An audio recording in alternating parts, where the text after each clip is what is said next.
오늘 함께 읽을 말씀은 데살로니가전서 5장 12절에서 14절입니다. 형제들아, 우리가 너희에게 구하노니 너희 가운데서 수고하고 주 안에서 너희를 다스리며 권하는 자들을 너희가 알고 그들의 역사로 말미암아 사랑 안에서 가장 귀히 여기며 너희끼리 화목하라. 또 형제들아, 너희를 권면하노니 게으른 자들을 권계하며 마음이 약한 자들을 격려하고 힘이 없는 자들을 붙들어주며 모든 사람에게 오래 참으라. 아멘. 한 해의 마지막이 다가옵니다. 2023년 새 달력을 처음 걸고 1월 달을 펼칠 때가 엊그제만 같은데 말입니다. 그런데 하나님께서는 말씀하십니다. 이 세상에도 마지막이 있고 그 마지막이 다가오고 있다고 말입니다. 바로 주님이 다시 오셔서 마지막 심판을 하실 날이죠. 그날이 정확히 언제일지 하나님은 우리에게 알려주지 않으셨습니다. 100년 뒤일 수도 있고 10년 뒤일 수도 있고 1년 뒤일 수도 있습니다. 한 달 뒤일 수도 있고 내일일 수도 있습니다. 이 사실은 우리가 중요하게 생각하는 것이 정말 중요한 것인지 다시 한번 생각해 보게 하죠. 만약 내일 주님께서 다시 오신다면 어떻게 하시겠습니까?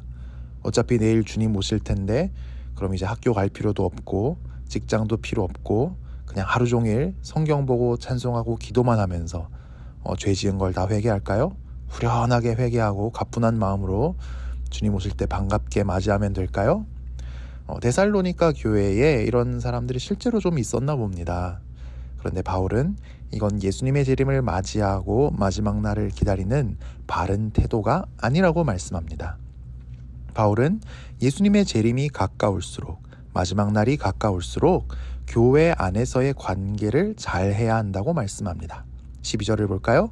형제들아, 우리가 너희에게 구하노니 너희 가운데서 수고하고 주 안에서 너희를 다스리며 권하는 자들을 너희가 알고. 여기 나오는 너희 가운데서 수고하고 주 안에서 너희를 다스리며 권하는 자는 누구일까요? 교역자나 교회의 리더들인데 특히 교역자를 가리킵니다.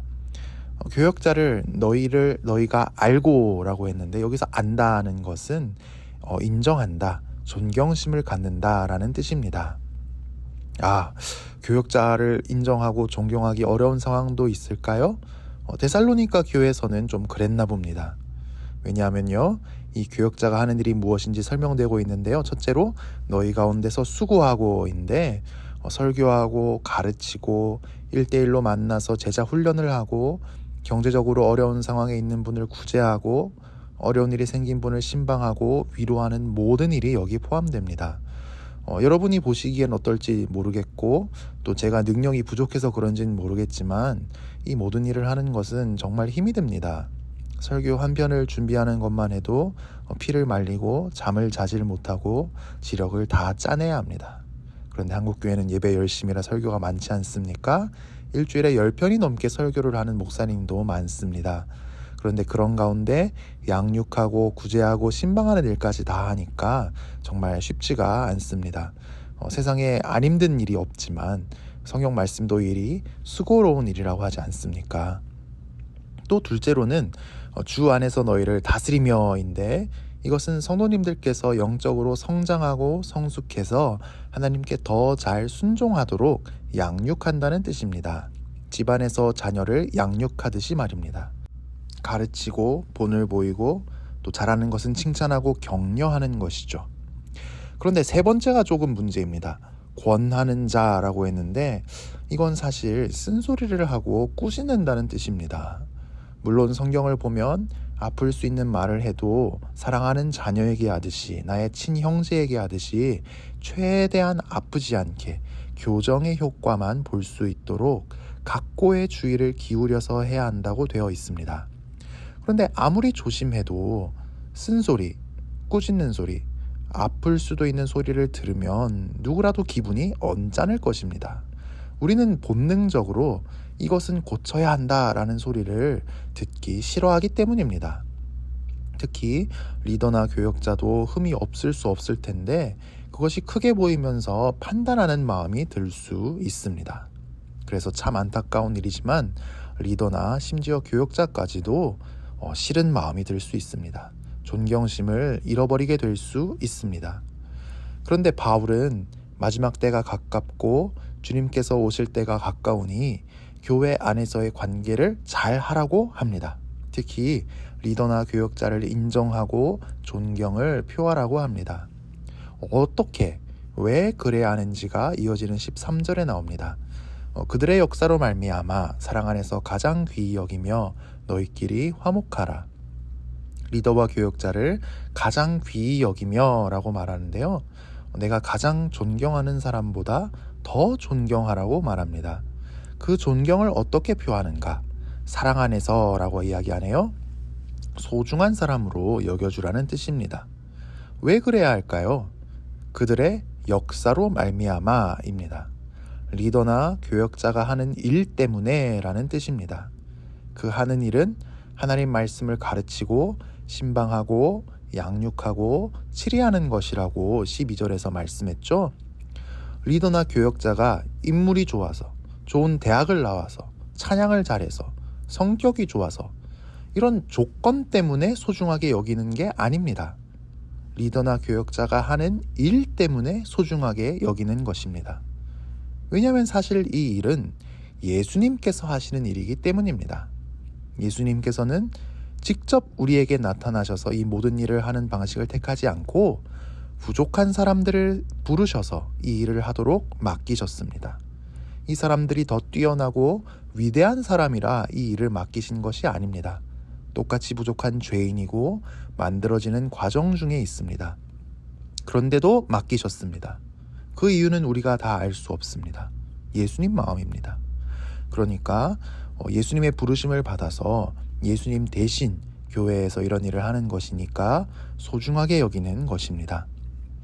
우리 교회 모든 성도님들은 저희 교역자들을 모두 지극하게 생각하시죠.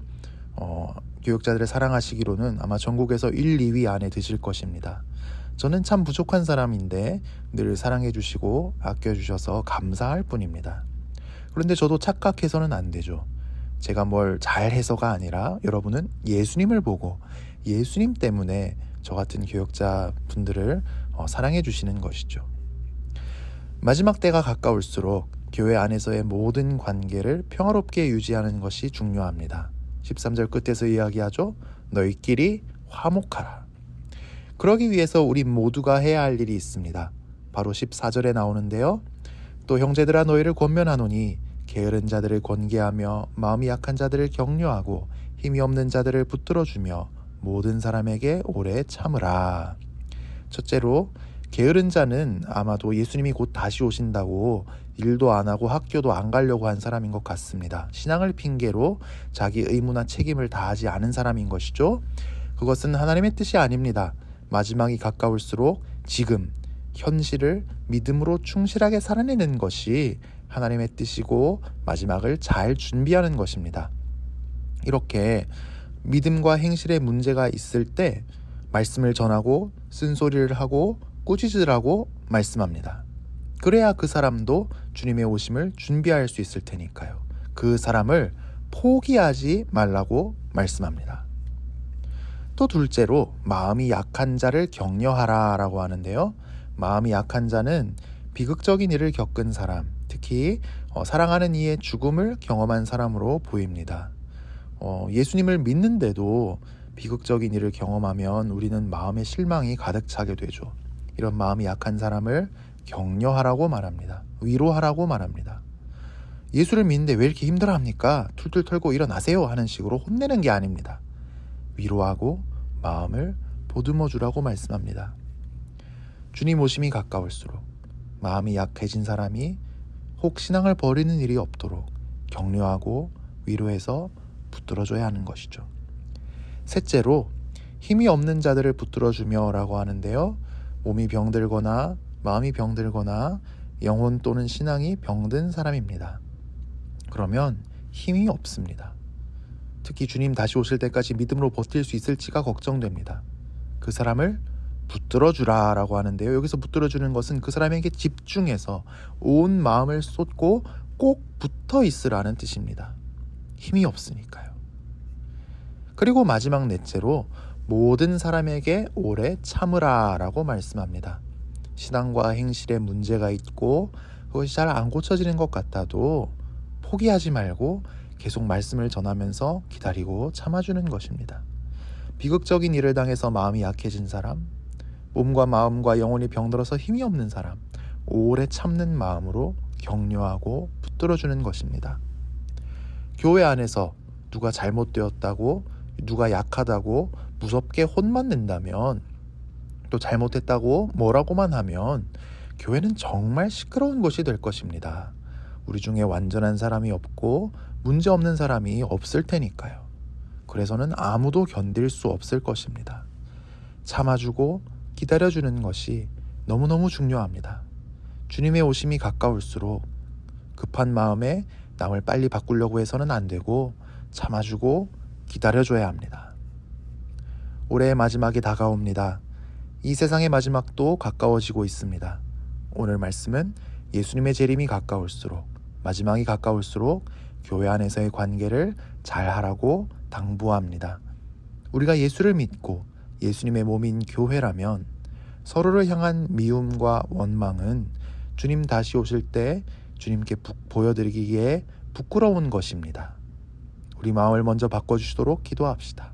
서로를 향한 존경과 사랑과 평화를 회복하고 모든 사람에 대해 오래 참음을 회복해서 서로를 격려하고 붙들어주는 그런 연말이 되기를 축복합니다. 함께 기도하겠습니다. 주님, 올 한 해 우리에게 베풀어 주신 모든 은혜에 감사드립니다. 지금까지 오면서 모든 것이 만족스럽지는 않았고 아직도 해결되지 않은 힘든 문제도 있지만 그래도 지금까지 내가 살아있는 것에 감사드립니다.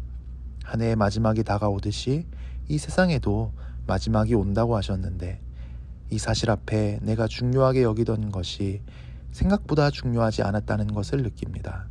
주님의 다시 오심에 잇대어 사는 내가 되게 하여 주옵소서. 평화를 주시옵소서. 나의 마음을 바꿔 주시옵소서.